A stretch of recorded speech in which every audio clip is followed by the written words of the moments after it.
Howdy, listeners. We're Alison. And I'm Karin. And we love growing CPG brands. We're the founders of a digital and social media marketing agency, UMAI Marketing, and creators of the Consumer Goods Growth Course, where we've helped grow dozens of brands to 6 and 7 figures. We're former in-house marketers turned consumer goods marketing educators who've set off on a mission to provide CPG founders and marketers with actionable strategies that drive community and sales.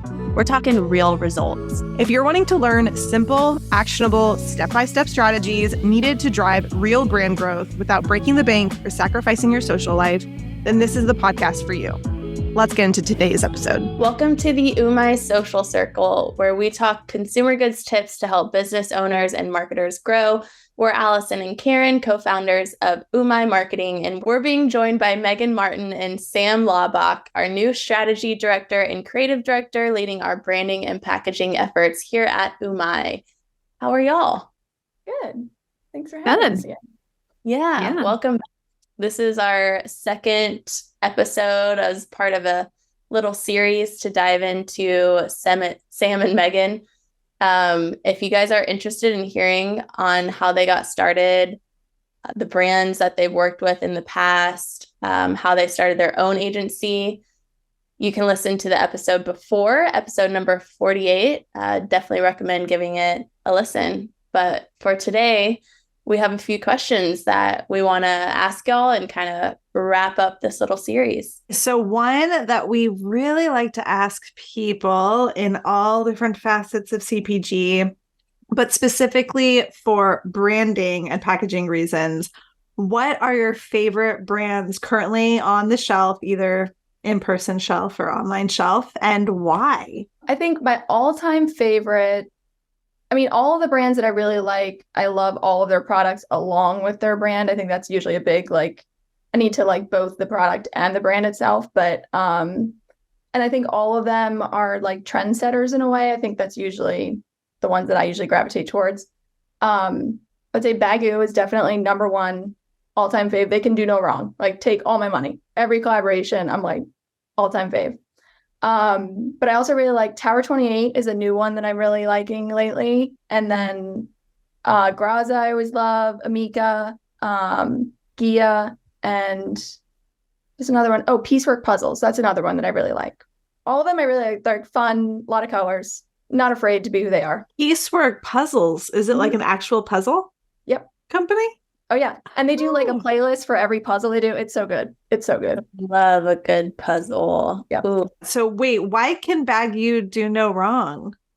I feel like ever since they launched, they are so clear on who they are. And it's like every social post, every email, even like new product, like every collaboration, it's like so on brand for them. They are so just clear on who they are. And I think that I really like that. And I really admire that because it's like they're current without being trendy. They don't waver who they are at all just because like a new trend comes up. They'll like hop, if it's like social or something like that, they'll hop on it. But it's like they don't change who they are. They're not like rebranding every 3 years. They're just so good. And I love their products. I'll buy their products forever. Yeah, I wear the bag every day. I gave my husband my backup one. He wears it every day now. Yep. And I completely agree. It's like anytime I get an email or an SMS or anything from them, I instantly know it's them. So it's always a good sign. Yep. Meghan, what about you? All right. I think I have a top 2 right now. Seed is always like number 1 for me. First of all, the way they educate is just so great. They do such a good job of educating in a way that's really exciting on stuff that's not a super exciting topic. So I think they do a really great job of that. Also, their sustainability efforts, I think, are great. And that's a passion point of mine. So I always like to see what they're doing and how they're kind of leading that. And then my other top right now that I've been really looking at a lot is Wooden Spoon. I think because I like the products but their branding super fun. Their copy is super fun. The way they've created this whole cohesive world. They've just done a really great job through and through. So those are probably my top 2 right now. Gander did such a good job with their rebrand. It is so good. Beautiful. It is so unique, and they are such trendsetters. Wait, who? Wooden Spoon? Yeah, Gander did they're an agency. They did their rebrand. I think it was last year, the year before. And I remember when they launched, it was so good. It's so good. They did such a good job. Yeah. What's so good about it? I feel like they did a really good job at staying, like looking at Wooden Spoon's like mission and values and doing it in a way that's different than what's in their category. Because I would say their category, you get into that kind of like crunchy granola, which I would say their identity almost leans into that without going like too far down that road, if that makes sense. It's like a slight nod to it in a way that's current. Oh, it's so good. So when you Google if someone's trying to find a wooden spoon, and I have no idea. It took me. You got it? What is it? I would like because there's this band called like Wooden Shit, or I think it might just be Shits. They spell it with a J, so you can Google it. I was like trying different variations of how you would spell. It's woodenspoonherbs.com, and herbs. Yep, dead gorgeous. It's I am very into this. Yeah. And they've done such a good job of making everything consistent. Like all of their emails look exactly like the website, all of their social posts, everything is so through and through consistent and branded. And then they left no like stone unturned. So that is, I think, also why they're so high in my book too, because they've done such a good job of just building the brand throughout every touch point. And that typeface is so, like, a lot of their typeface, it's so distinct. Yep. Yeah. It's so memorable now. Mm-hmm. Like you look at it and you're like, oh. And then it's like every touch point, then you already know it's them because everything is so consistent and it's so branded. So this is going to be a really silly question, but I'm really curious. How often are these typefaces like created versus like they just find them and buy them and like custom created for the brand? I feel like it kind of depends on budget too. Like what's the client's budget? Because to create a typeface it takes a lot of work and a lot of time. And agencies will do it like for a specific brand. Like if they're like, I have a very specific vision in mind and nothing's even going to come close to that. Or if the client's like, I want like full custom head to toe brand, typeface can definitely go along with that. So, I mean, I feel like it's more common now, but you still don't see it like super, super often. Yeah. Meghan, your examples are so kind of like polar opposite to me at first glance, but I think that's like the beauty of what y'all's expertise is, because Seed is like, it's so scientific and kind of bare bones minimalist and education. And then looking at Wooden Spoon Herbs, it's like words and color and illustration and but that's important. I mean, like it's cool. Your brand is like it's like a person, you get to decide on, are they going to be like the scientific doctor, or are they going to be like the chill herbal girl? I don't know. Yeah. That I feel like a lot comes from the founder too, is I think that's why branding can be personal in that way, because when you have to build something that the brand can carry out. So for example, if Wooden Spoon had created this gorgeous brand and then handed it over, or if Gander had created this gorgeous brand for Wooden Spoon and then handed it over to Wooden Spoon and they couldn't execute it or couldn't keep up with it because it felt too different from, who they are or how they would talk to their audience or how they would, go about it, then it would be totally lost. So that's, I think, where it comes also down to getting to know the business and who they are and pulling the brand out of that, because otherwise you're going to create something that has like a disconnect and the audience will feel that as well. So it's a fun process, branding in that way. Yeah. Also, like getting clear on what the brand wants to be known for. That's like a really big thing when you're developing a brand. It's like, all right, who do you want to be in 5 years? And sometimes that changes, but when you're developing a brand, especially like a really distinct visual identity, it's like, do you want to be known as this, master educator?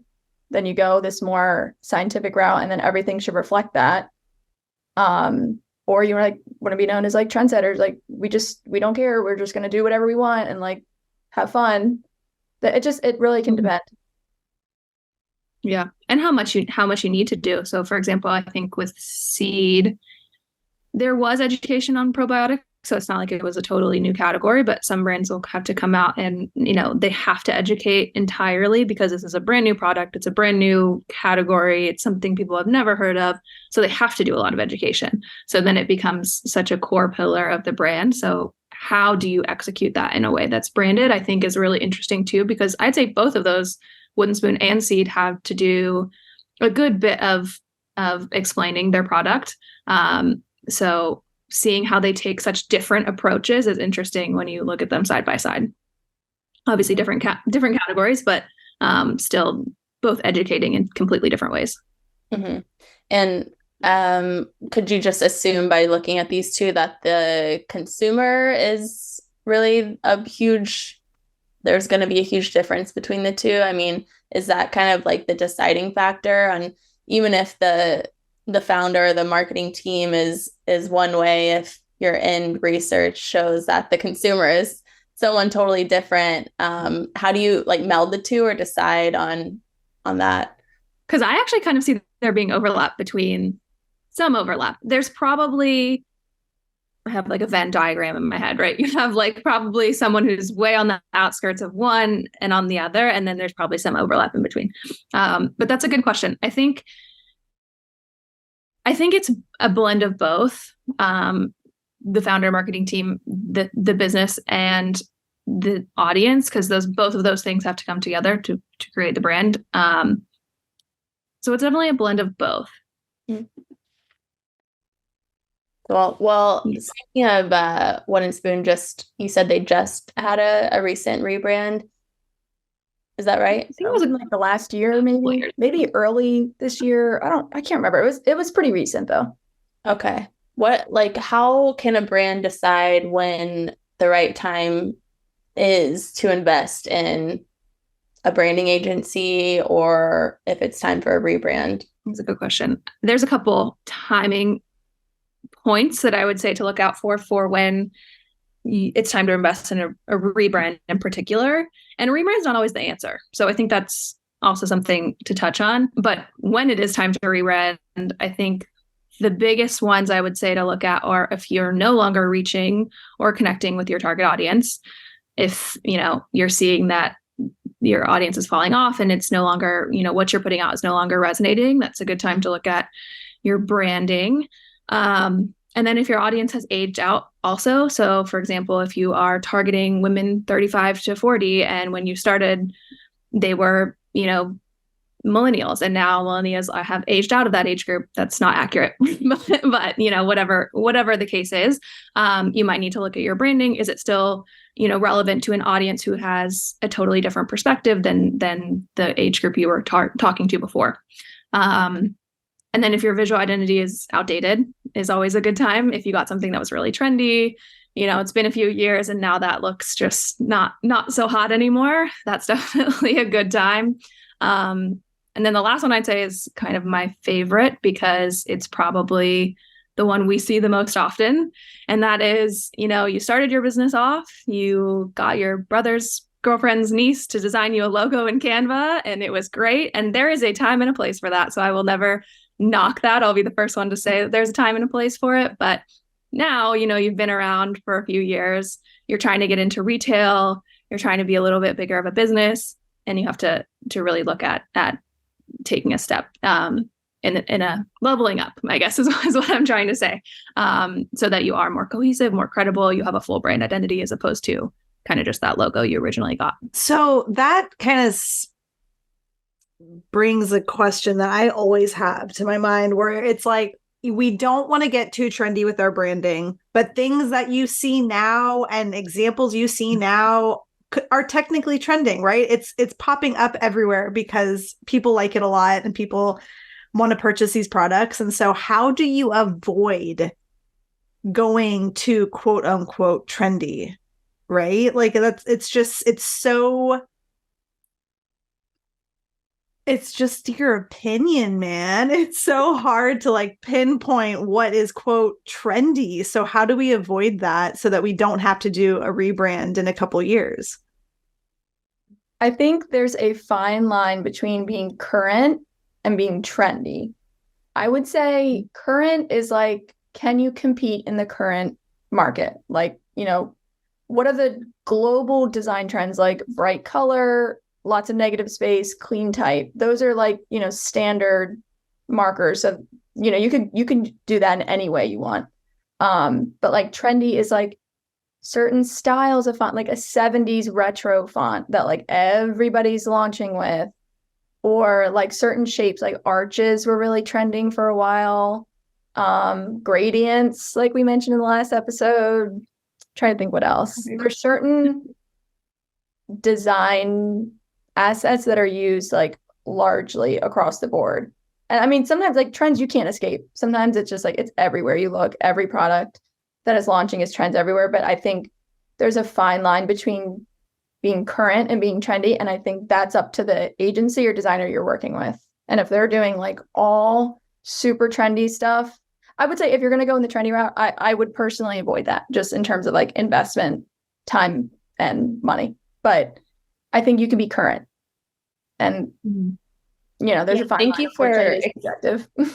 you for explaining that there is a difference. But it's funny that Karin asked that because that's exactly where my head was going. It seems like all the like brands that everyone gets excited about, there's like a 5-year cycle, maybe even less. They all kind of, they're trendy. I don't think it's the other. I think that they're trendy. And it's like, if you have the budget, is that a good idea? And just know that in 5 years, you're going to have to phase out and hop on the next trend in order to stay current. I mean, what do y'all think about that? I mean, if you have the money to keep doing it every 5 years, agencies are going to take your money. Unfortunately, they will. Sure. But I would say you want to find an agency that, again, it's like the strategy. That's where it comes down to, is like, who are you? And like Wooden Spoon Herbs, perfect example. Current, some would argue that it's trendy because of certain styles of font, but they did it in such a unique way where it's like they're able to compete in the current market. They're memorable. They're unique. And it's just, unfortunately, it comes down to the agency, and you want to make sure that they'll really focus on the intention behind it and like, who are you as a brand? What is your mission? What do you want to be known for? What are your values? And then everything should reflect that. And, so you can change certain things. Like if you want to update your color palette in 3 to 5 years, like, that's easier to do. I would not be changing like your whole visual identity, your like logo, all of that. That is a lot of money and time. Every brand, if you're going to have a long life, is going to update at some point. So like you will have to keep updating things. It's an interesting question though, because Gen Z loves trends. So it's kind of like, who are you talking to? What if they care? Do they want the trends all the time? Maybe they do.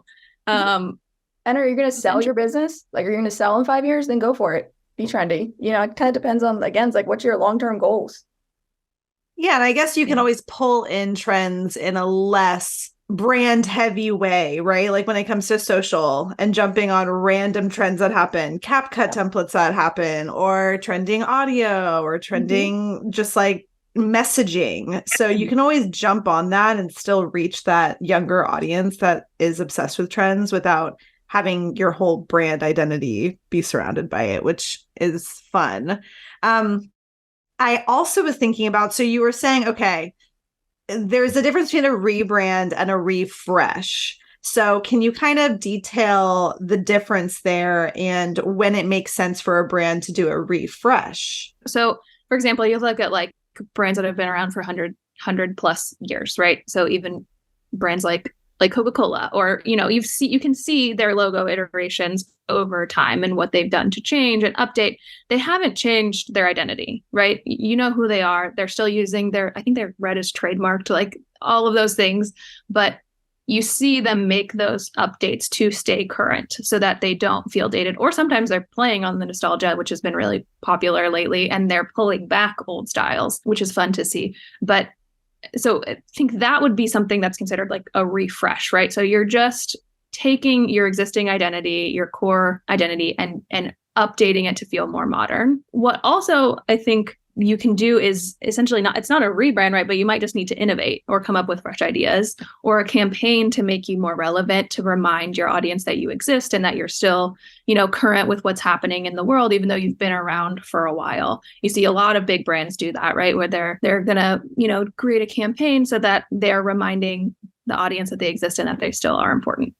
So I think there's a couple of different things, and depending on what your problem is that you're trying to solve, then it'll direct what the right solution is. Can you think of a brand that you think needs a little bit of a refresh or a new perspective? Don't hold back.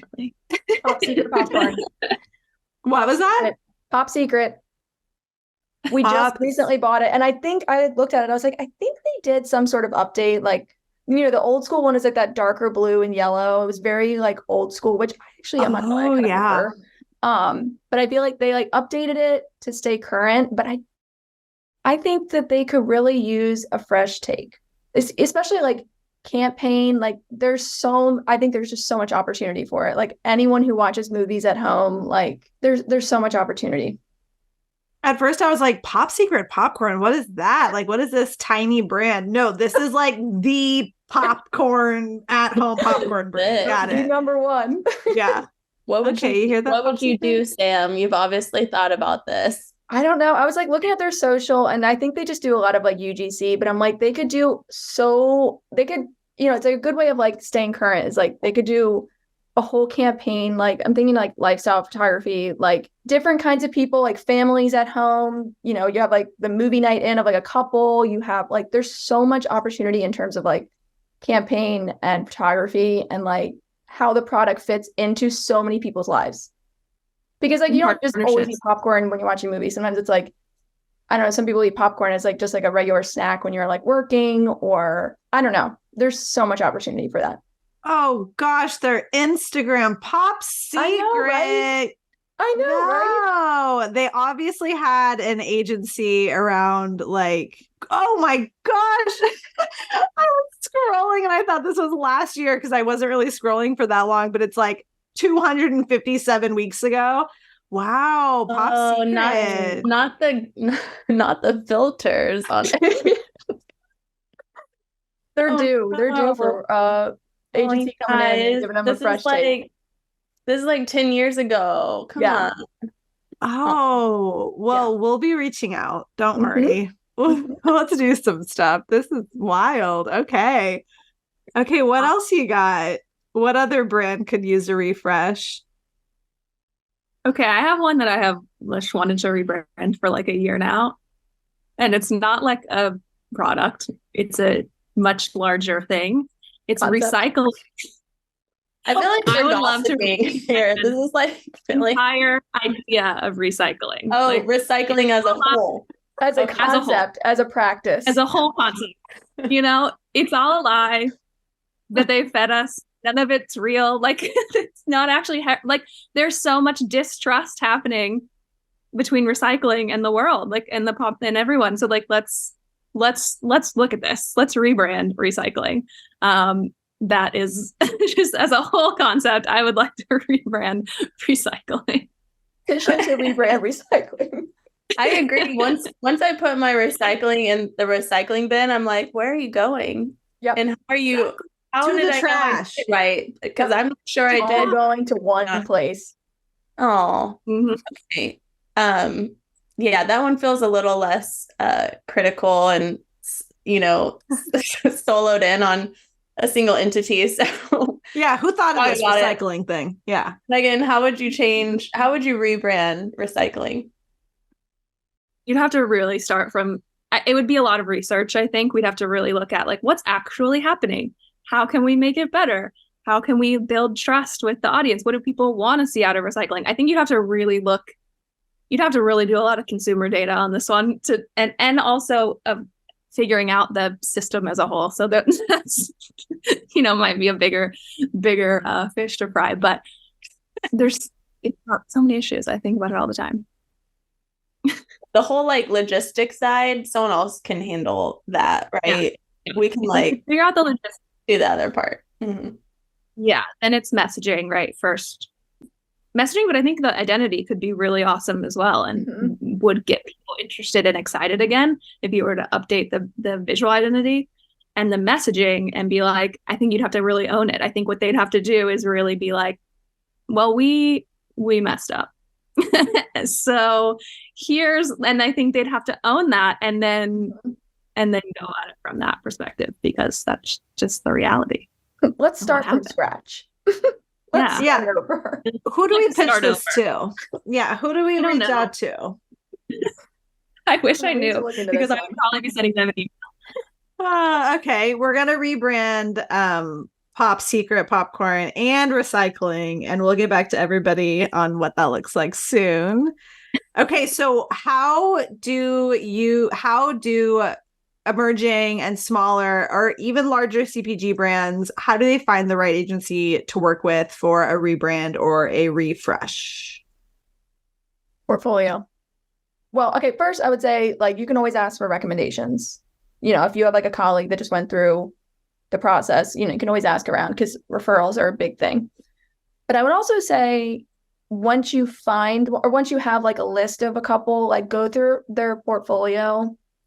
And you want to not only look at, like, obviously the quality of work, but also have they worked with brands similar to yours? Like, if you're a cosmetic, you know, have they worked with other cosmetic brands? And then another thing I would also is, like, you can sometimes find reviews for agencies, and shout out to Clutch.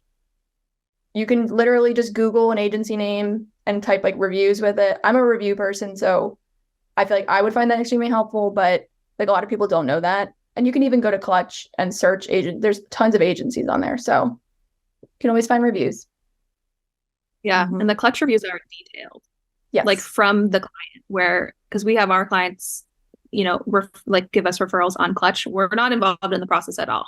So they can be as honest as they want with the Clutch representative, and they put the referrals together and the testimonials together. So those are pretty honest. Yep. They're good. They also have like budget on there too. Mm-hmm. Budget, yeah. I think also trust is a big thing as well, which goes, I think, to looking at their creative work, but also, you know, do you trust the person that you're working with to understand your vision? And do you trust them to understand your target audience and what you're trying to accomplish? And a lot of times, you know, if you like the work that they've done in the past, you're probably going to like the work that they do for you. But that trust factor, I think, is big too. Yeah. Hey, we say that for all customers for everything. It's you gotta know, like, trust them. And then that's when you finally purchase from them. So yep. Love that. Okay. Well, is there anything else you would like to share about brands that are killing it, brands that are not so much killing it, or what to look for when you're going to make the jump and actually start to elevate your brand again? It's never too late. Just do it. That would be a good one. Yeah. And you don't have to rebrand all the time. I think rebrand feels very scary. Sounds expensive, but there's options to refresh or do campaigns or things like that where you can, you're not rebranding, and it's not always the answer. So I think that's a big takeaway too. Like, we have the mini brand session or mini brand workshops that are really small things just to elevate your brand if you're feeling like it needs, you know, a refresh. So yeah, I just want to add to that, because Meghan and Sam just did one of those for one of our clients who went down the road of rebranding and decided, you know, it just wasn't the right time for them for whatever reason at that point. It's, you know, it can be a big endeavor. It was also during Q4, so we all know how that goes. So they came in and took the elements that were already there and just refined it and created the most beautiful deck that allowed the rest of every single person on the marketing team, the director of marketing, everyone on this brand is now able to have a cohesive look that's much more elevated, using the exact same color schemes, the exact same typography. Just knowing how it worked together helped everyone. Do y'all have anything to add to that? Because y'all actually did it, but it was perfect. It was fun. It was like it was like problem solving in such a way that it's like you already have all the pieces together, but it's like, once you figure out what the problem is, and you're like, well, why don't we try this? What if it's like this instead? What if it's this combination? Or what if we use this style of imagery? Or what if it's in a unique shape? It's like using all the things that are there in a new way. It's a very fun problem solving, like a puzzle. It's very fun. Sometimes the pieces aren't wrong. It's just how you're putting them together that's wrong, right? It's like you have all the tools. Everything's already there. Maybe you're just not applying it right. Yeah, that's exactly right. And we just got our tagline for the podcast. And Sam and Meghan aren't going to toot their own horns like crazy, but we will. And, that brand that we're talking about was investing tens and dozens of thousands of dollars on a full rebrand, and then had to stop after paying a lot of that money with nothing to show. And then came to us, said, hey, we just need something. In the interim, we were like, this is a good solution, this refresh. It's not going to take very long at all, but you're going to be able to get so many actionable design elements and guidelines to be able to activate all of your marketing channels. And they could not be happier. And it was just like a fraction of the investment. So yeah, like Sam said, it's never too late. So we're going to fill you in on all those details shortly. Thanks for being here, y'all. Thanks for having us. We love doing these podcasts. It's fun. Talk about branding all day. We do. Yeah, round 3 soon. Thanks for listening to the UMAI Social Circle, y'all. We're here to support you in your CPG journey, so be sure to subscribe so you don't miss any new podcast episodes. And while you're at it, please leave us a review on your listening platform of choice. Shoot us a DM at UMAI Marketing on Instagram if you have any topics you want us to cover on new podcast episodes. And don't forget to access our free masterclass, where we're showing you how to create a solid marketing strategy. You can access that at umaimarketing.com/masterclass. And we'll meet you back here for the next episode.